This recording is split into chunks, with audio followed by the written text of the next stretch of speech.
Tengah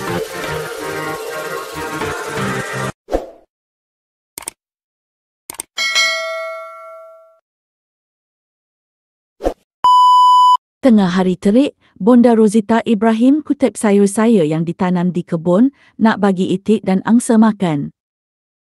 3, 2, 1, jump! Assalamualaikum. Selamat tengah hari semua. Tengok ni tengah-tengah hari ni panas terik ni. Followers. Apa yang Bonda buat tengok ah.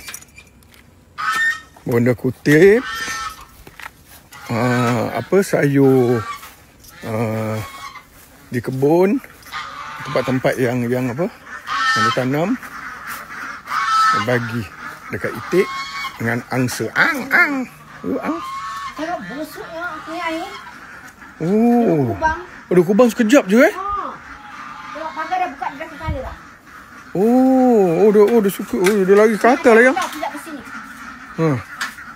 Tak kuat habis sini dia macam lembik dia dah naik ke atas lah yang. Dah pandai dah.